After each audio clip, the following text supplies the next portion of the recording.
already live. I just, Really sounds like. I am amazed that people believe that stuff. I'm amazed that someone on TV can actually say things like that was straight faced. Surely they don't all believe. All that limited shit is one, holy, oh, Yeah, well, Explain it in one chapter. but the problem we have is people don't believe Yeah. the Bible. Even people who say they believe the Bible believe that the first few chapters of Genesis are just a fairy tale.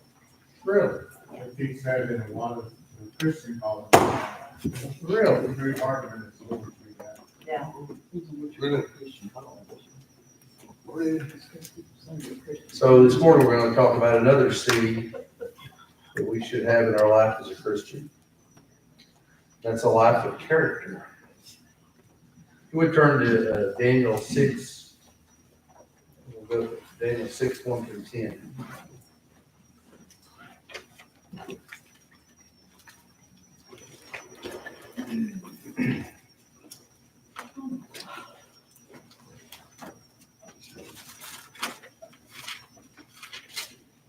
So it's not Daniel.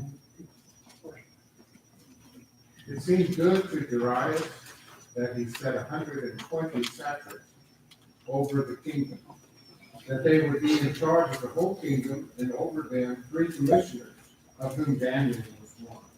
And that these satraps might be accountable to them, and that the king might not suffer loss.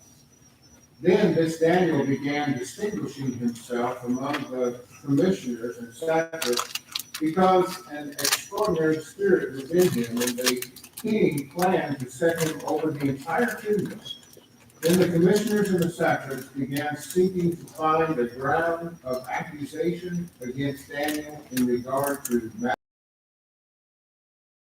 They were not able to find any ground of accusation of corruption, inasmuch as he was faithful, and no corruption was to be found in him. Then these men said, "We will not find any ground of accusation against Daniel unless we find it against him with regard to the law of his God." Then these commissioners and satraps came by agreement that the king and said thus to him, "King Darius, live forever. All the commissioners of the kingdom and the prefects and the satraps, the high officials and the governors have counseled together that the king should establish a statute that and enforce an injunction that anyone who seeks to make a petition to any god or man besides you, O king, for 30 days shall be cast into the lion's den. Now, O king, establish the injunction and sign the written document so that it may not be changed, according to the law of the Medes and the Persians, which may not be revoked." Therefore, King Darius signed the written document, that is the injunction. Now, when Daniel knew that the written document was signed, he entered his house. Now, in his roof chamber, he had windows open toward Jerusalem, and he continued kneeling on his knees 3 times a day, praying and giving thanks before his God, as he had been doing previously. How dare you Yes. to go against the king's decree, right? Kind of reminds you of some of the things going on today, doesn't it? A bunch of people get together and think they'll make a law or something that will offend someone else. So how did these guys know that he was gonna break the decree? He was so faithful to God beforehand. They knew he had character, maybe? Obviously, he had enough character, they couldn't find anything wrong with him. Yeah. And they'd seen enough of his life to know that he's probably gonna do what he was supposed to do. So, I mean, it really wasn't a doubt in their mind that he was gonna do that. no, That's why they all made. they all thought they had him.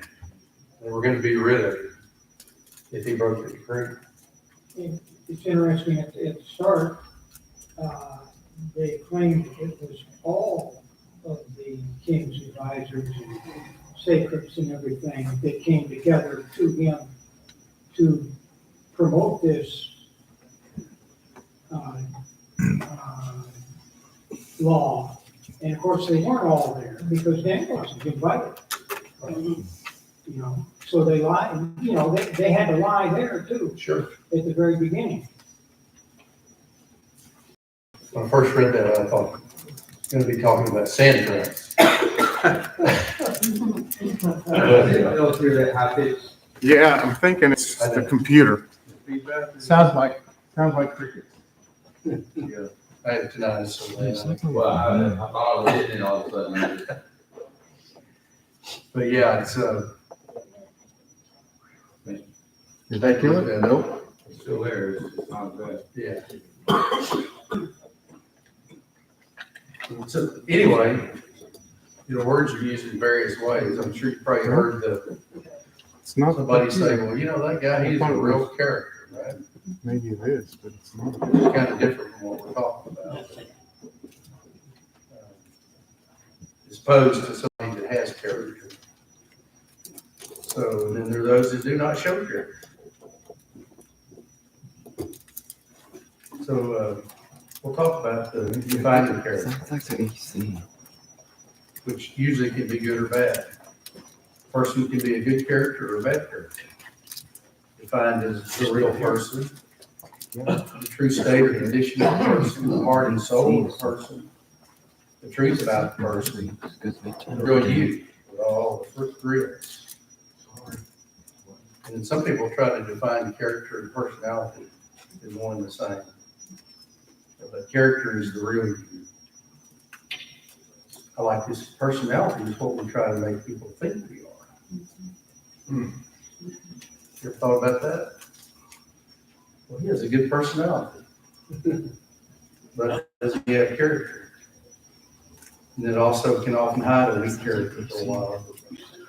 And, you know, it all depends on how genuine we are. So character is what God wants us to have or possess. It is these desirable character qualities or traits in one's life.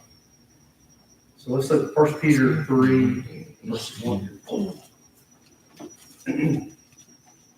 I know what you're going to be thinking to begin with at the start of this. This is not what this is being used for. 3, 1 through 4. 1 Peter 3, 1 through 4. The same way you wives, be submissive to your own husbands, for even if any of them are disobedient to the word, they may be one without a word, but behavior to their wives. As they observe your chaste and respectful behavior, you are adorable for something very external, cutting the hair and wearing gold jewelry or putting on dresses, but that be the hidden person of the heart, with the imperishable quality of a gentle and quiet spirit, which is precious in the sight of God. So this just encouraged, forget the first couple of verses. Encourage women to have the kind of qualities that God would want you to have, which is your character. What's inside the count, what's inside. What Paul already told us, to love our wives as Christ loved the church and gave himself for it. That is right. So that makes a big difference. There's some guys that don't kind of present it that way sometimes, right? Kind of do the same thing with children. Yeah. Obeying your parents. So anyway, qualities of a noble or good character. Let's go to Ephesians 4 and 25.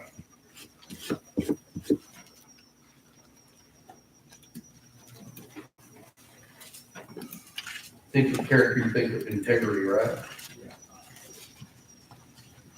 Therefore, having put away falsehood, let each one of you speak the truth with his neighbor. For we are members one of another. His word is his bond, and he stands behind what he says. He doesn't go back on a deal. You never known anybody that would go back on a deal, have you? Doesn't lie or deceive others. He pays his bills and takes care of his debts. You know, I know I've said this before, but that's kind of what my dad told me and what I told all my sons, that, you know, just be a good citizen. Just take care of your family, pay your bills. It's not really hard to do, but for some reason that seems to be a difficult thing for a lot of people. Just be a good guy. speaking the truth could go a long way right now in our country. Yeah, well. It seems today the problem is what is true. Yeah. Because people espouse things as being the truth and it's not the truth. What's true for me may not be true for you. That's right. You don't know what my life is like. That's over with. Let's go to Romans, I'm sorry. We have to tolerate sin. Yeah, They like that word. yeah. Oh, yeah. Oh, yeah, there's some other things that are going on. Turn to Romans 13, and read verses 6 through 8.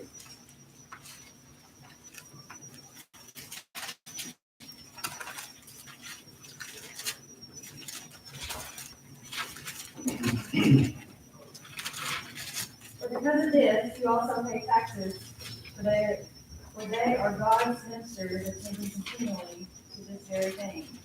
Render therefore to all their due, taxes to whom taxes are due, customs to whom customs, fear to whom fear, honor to whom honor. Owe no one anything except to love one another, for he who loves another has fulfilled the law. So how do you cope with the fact that you do pay taxes, but you know where some of your taxes are going and it's the things as a Christian you don't believe in? I wrestle with that so much, as you know. And the only thing we can do is to vote out those that go against God's will. That's as far as we can go. You know, if we stop and remember the era in which this was written, Yes. they were under Roman law, and they certainly weren't always doing things in a godly manner, No. but he says they were still obligated to pay their taxes to the government So you think you send in and live a respectful life.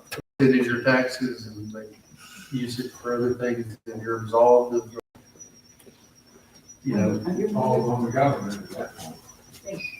kind of the way I feel about when I hand somebody money at the gas pump or whatever that's asking for money. I have a good feeling that probably they're looking for a place to buy a bottle of wine, but once it leaves my hand, it's not mine. So that's kind of how I deal with it, with that deal. I like to ask them what their name is, and either pray with them or tell them, I'll pray for you, and, Right. you know, I pray that God blesses you. And that way, it just kind of plants the seed that, hey, we do care about the situation. Yeah, we, yes, I was just gonna share an experience that I had. I had this fellow come up with me and cut married with me, we were getting ready to walk into this restaurant. And he walked up to me and I happened to know who he was because he lived in the neighborhood that I used to live in. And he was wanting some money. And I said, now, if you're hungry, you're welcome to come in and eat with us. So we thought that was okay. We were going to the diner, and of course he found the most expensive dinner he could find. I bought his lunch one, and then he asked me if I could do it. Well, I have to know if he really likes cigars. yes. And I said, I'm not going to give you any cash. I said, I know if I give you cash, you're just gonna buy cigars with it. And he started grinning. You're right. Mr. was honest about that, right? He said, you're right. But you also kind of choose. We used to play some little golf tournaments, contractors and company guys. So one of our bosses said we need to start doing something to raise some money for, you know, for something good. So we looked into it, and of course, the first one we looked at was United Way, and we all said, nope, we're not giving them money because we don't agree with. So anyway, we settled on the Neil McCoy Angel Network because we looked at them and all the money pretty much went to the kids because his mother-in-law was the one running. So there wasn't a whole lot of bureaucracy with them. So you can try to direct your money somewhere if you want to to give it to a place, but I actually believe that she's a member of the church. that's, really, Because her kids, I went to school with her kids. oh, you did? Yeah, in Hillsborough, Texas. Really? That's right, because Carter was coaching up there, wasn't he? The Carter, Patsy, Neil McCoy's mother-in-law, yeah, Patsy Williams, her husband was Carter Williams, he was a basketball coach, he even coached in Kilgore. So Joe was saying that he thought she was a member of the church, so, because he went to school with their daughters in Hillsborough, so. It seems like if we're giving money, there's a lot of things that we know are good. I mean, we give to EEM, and, our missionaries and things like that, and there's really, my feeling is, and I don't know if this is right or not, but my feeling is there's enough people in the world to support worldly things that are good. I mean, there's a lot of Sure. good that goes on, but places like the Salvation Army, that's the church, they can't give them money. Right. So, but there's plenty of people that do and help poor people. But I just feel like that there's enough that we can choose from and still be faithful to God. Right. That's kind of the way we work it. And I try not to feel bad about not helping those things, but really, if we're helping things that God's for. Sure. It's gonna turn out to be good, right? No matter what it is, there's always going to be a con artist involved somewhere. And as you said earlier, once it leaves our hands, it's a gift, and a gift is not, it's no longer ours. That's right. And so it's the main thing is where's your heart when you do it? Why does it seem so prevalent today that, and maybe it's because Christians are giving, that a lot of that kind of thing seems to happen in the churches. Big churches especially. I remember one time down at Putnam and Son, my husband was a deacon down there, and they had a meeting, some bum came up with $5. They had a meeting until the wee hours of the morning about whether to take $5 out of the church treasury to give to that bum. And my husband, I said, what in the world were y'all doing down there so long tonight? And I said, over $5? Why didn't y'all just pass the hat? You probably got more money than $5 that way. Somebody could have done that on their own. Uh-huh. Yeah. Turn to Philippians 1, verse 10.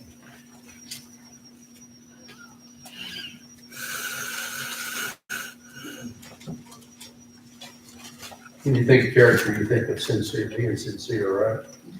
Yeah. So that you may approve what is excellent, and so pure and blameless for the day of Christ, filled with the fruit of righteousness that comes through Jesus Christ to the glory and praise of God. Sincere. Mhm. That's a hard trait to find today too. It is. Okay, let's go over to chapter 2, verse 15. That you may prove yourself to be blameless and innocent, children of God, above reproach in the midst of a crooked and perverse generation, among whom you appear as lights in the world. That name was perfect. Blameless. Anybody else ever wrestle? I kind of wrestle with that sometimes when they talk about being blameless. I know I'm not blameless. Are you blameless inside of God? That's what's important. Did you pray for forgiveness for your sins? Right. Blameless has more to do with the fact that you have gone to God and asked for repentance and forgiveness. To be guilty is that you've done that sin, but you never sought forgiveness for it. That's why David, I think, even asked God to forgive him of secret sins that he didn't know about. So, to be blameless and innocent. So what if you go to a man and confess your sin. And then he goes to God and, Oh, that's priesthood, intermediary priesthood. sorry, I just had to throw it in there. But we are supposed to confess our sin one to another. Absolutely, So, absolutely. Not just to the preacher, right, Joe? And pray for one another. Yeah, right. What was that last verse? I'm sorry, Philippians 2:15. One translation says harmless. Do no harm, right? Kind of like this whole story here. So a young man wanted counsel from an older man. So the older man stated that he had 2 questions to ask him. Suppose you would never be found out and no one would be harmed, at least not in any physical way. And in these circumstances were guaranteed, would you tell a lie for $1,000? Would you tell a lie for $1,000? The young man thought a minute and said, yes. So then he asked him, then would you tell that lie for a dime? Furious, the young man said, of course not. What do you think I am? The older man said, I already know what you are. I'm now trying to establish your price.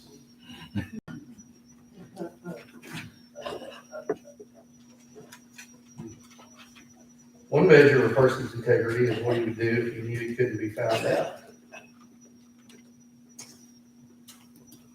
So if you're not found out in this world, what's the problem? Because God's gonna know, right? No, it is not. But sure are a lot of people that seem to think that they wanna know what you think of them now. Oh, I got 400 likes. Especially, when you see people outwardly giving, that's what they want recognition for. They're being helpful, they want to be recognized. Right. A lot of that going on yesterday evening here, wasn't it? Let's go to 1 Timothy 3:10. 1 Timothy 3:10.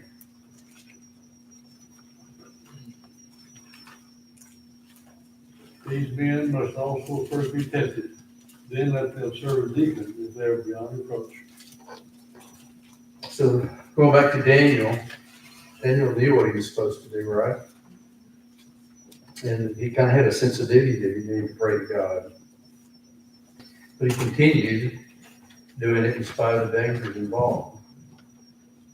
So we kind of think of those people as somebody you can count on through thick and thin. You give them a job and then they're going to do it to their best. So this talks about appointing men to be deacons, but I mean, that covers all of us. But you have to be shown to have character and pass the test of your character. Hebrews 5:14 talks about a person of moral purity.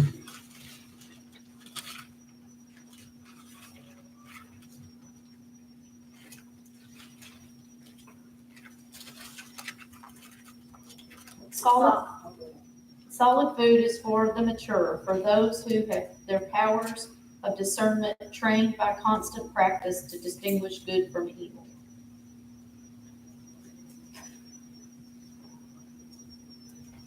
So,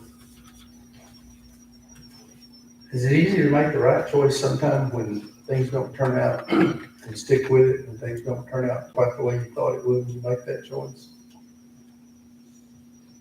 You ever bought a lemon in a car? I know, I wound up with one. Sometimes it's kind of hard to stick with it, right?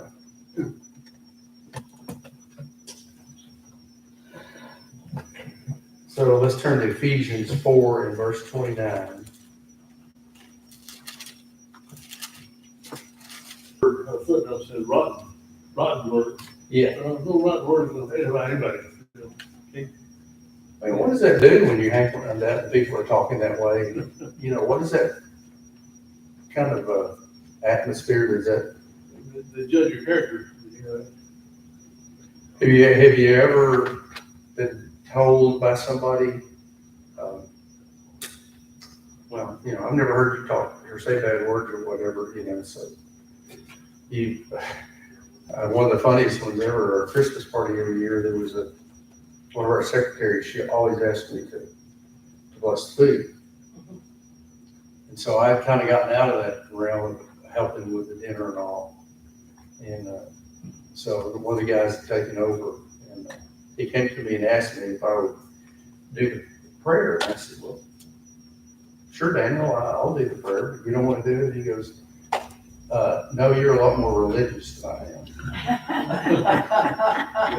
And I'm like, okay, yeah, we'll do it, but oh, that's not. You're a better track to God. I remember having a conversation with a friend who was an elder in another church. And he said, you know, as you as a preacher have got to change with the times. He said, we've got to accept things that in previous generations were not very acceptable. He said, like the F word, things like that. He said, it's becoming so common that you just have to accept those things and not be shocked when it happens. And I was like, glad you're not an elder where I am. You were shocked, weren't you? Yeah, it shocked me, but it's really cool to hear. But isn't that kind of something that's pervasive in the church right now? Exactly what's going on right now. We never heard that on television, whatever, but you do. What is that, long blonde haired, news reporter, Megan Kelly? She foul mouth on her little podcast. Really? So I had to quit listening to her, and she was a good reporter. Yeah, But I think they're still, leaking out on the TV when people are saying. But now, Sometimes, but you can see what they say. no, well, they're See what not. they're I saying. turned through the other day and there was a movie that was on at 8 o'clock. Yeah. And it was everywhere. And it was on the regular channel. but then it's, instead of using the word kill or murder, they use unalive. Unalive. You'll hear that more and more, and I'm like, why is that so, shocking? And you have to, use a euphemism of it instead of just saying what it is. Well, you know why? Because they consider babies unalive till they're born, so. That's a whole nother subject.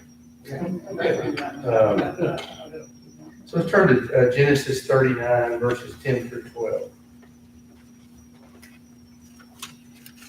So talk about character of moral purity.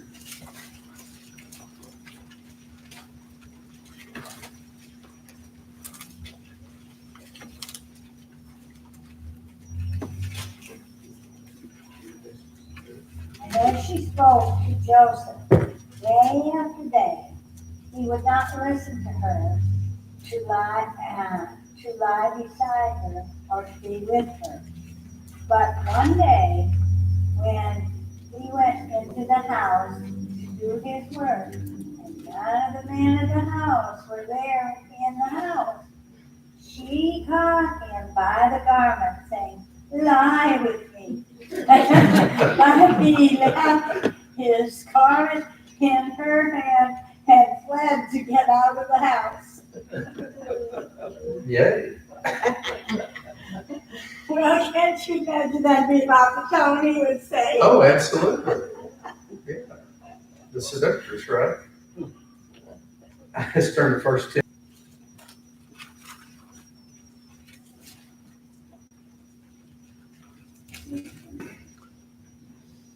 So is the way we dress, say something about our character? Why is it though that a lot of parents will let their, I'm going to just say young daughter, but, leave the house dressed the way that, they're going to be looked at. Do they want that? They want to be with you. Yes. The young man wore the most vulgar t-shirt that you have ever seen. And he was waiting on the Lord's table, and the elder said, I'm sorry, you cannot serve with that on. If you want, we'll get you another shirt. You know, those people, that whole family stopped coming to church to judge somebody on a t-shirt. It's wrong. It's not surprising. No minute. You know, if he was a brand new Christian, that might come up, but somebody that's been in the church most of their life, that doesn't make sense. It's like some of those bumper stickers you see. I'm like, Oh, why would you put that on your vehicle? Yeah, Because they don't care. they don't. I heard this one time, and I wrote it in my Bible. If you're dressed, hide your godliness, you are civilized. That's good. That is a good quote. People don't dress for church anymore. No. But hey, when I was young, I would never go to church like this. Oh, no. Never. Me neither. You know, even when I was little, you got by a little bit more when you were little. You could wear just a shirt. We had to It's wear like- dresses all the time, but times have changed. Yeah, Chuck. I spoke to a man that was a little older than I was, in a church I used to worship at. And this was several years ago. And he always had a suit on. If it was Sunday morning or Sunday night or Wednesday night, he always had a suit on. Right. And I said to him one time, just because like nobody else had a suit on Sunday night. Right. And there were several that still wore on Sunday morning. Sunday night, you might still have your tie on. Right. That's usually the way my dad was. He'd have his, But anyhow, I asked him why he wore a suit. And he said, if you were invited to have dinner with the President of the United States, what would you wear? Well, probably the best thing I have. I might even go out and buy something new, right. just out of respect for the office. And he says, isn't Jesus more important than he is? Absolutely. And it just makes you think about Yeah, absolutely. it. You know, we're in his presence every week Sure. and every day. Looking at John, and I remember when growing up in church when there was a big controversy about wearing a dress shirt that was short sleeve and not long sleeve. You remember that, John? You remember those days? Oh, I do. People say, oh, you're gonna keep your coat on, so you're okay. But if you took Pete, you remember, don't you? So, oh yeah, if you're gonna have a dress shirt on with a tie, you need to. All three. And I remember my dad, I thought it was cool the first one I got, she had cuffs on, so. Because I wear his cuffs on, so. Roger, John Rogers today, I don't have a dress shirt that's short sleeve. Yeah. They're all long sleeve shirts. Right. God sees our heart. He doesn't see what we have on. No. Yeah. And No. so what, I think that we might be getting, not only, teaching modest dress is fine, Right. but I think we might be getting into something a little, Yeah, I think we're just talking about the fact that well, I remember, maybe you're still covered up. I remember when we first started wearing pantsuits, Oh, my mom never wore pants. and there were some women and men who didn't. So I was ready, and I was probably one of the first ones to do it, but at that time, as my husband said, what's more modest than a mini skirt? Did you ever wear a pillbox hat? Yep. Miss Jane, did you ever wear a pillbox hat? I remember when I was a kid growing up, that's all the ladies did. I had to, Yeah. I was single and working, and I like to wear hats, so. Yeah, And it's all the fun. God gives us the direction, the goals, and the ideals, and the traits. But then we make the choices that determine our character. You ever think about character building? Kind of like building a brick wall, that you lay one brick at a time. And you don't just throw up a brick wall all at once, do you?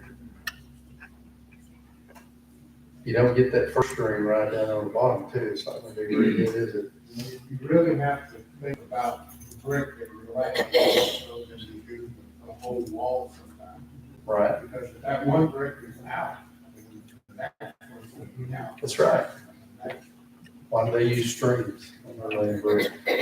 Although I've stood beside some, if you're looking down beside some brick walls, it's gonna have a little bit to it, but that's where our character should be, we gotta start and we need to add to it.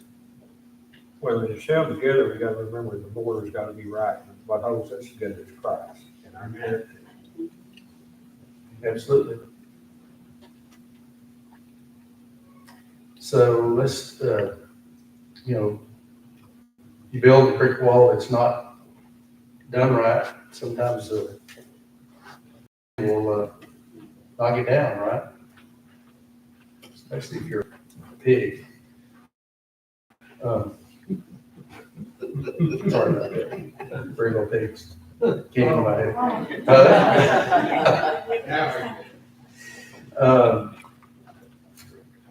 So it's a test of our character, whether we can hold up to temptation. Let's turn to Acts 5:27 through 29.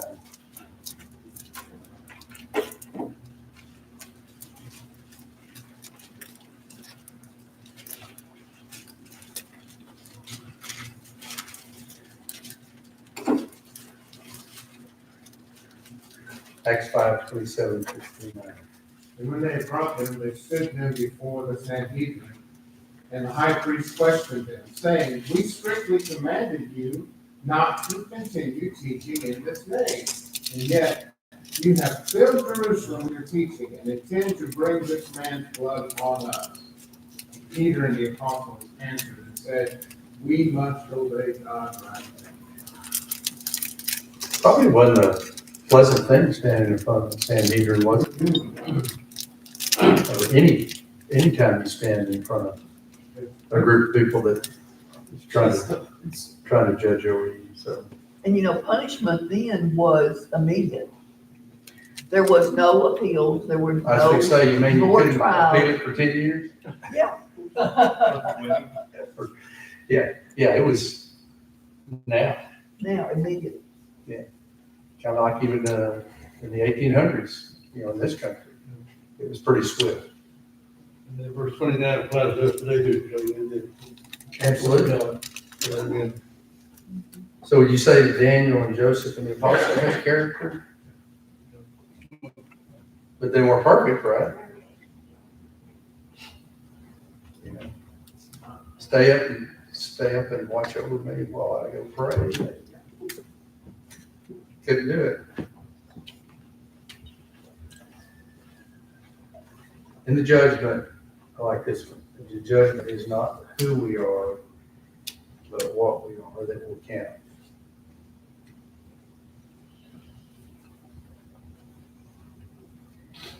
So are we developing righteous and godly character every day? How do we do that? You gotta be a person of belief.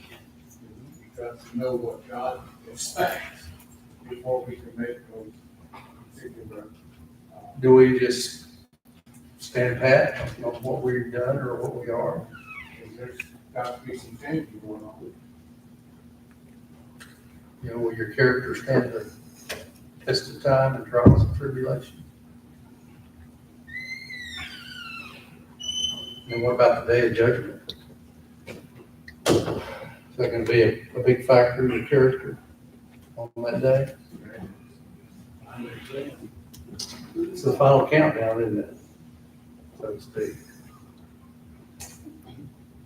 All right, that's all I have, and it's almost 10:15. So appreciate you this morning.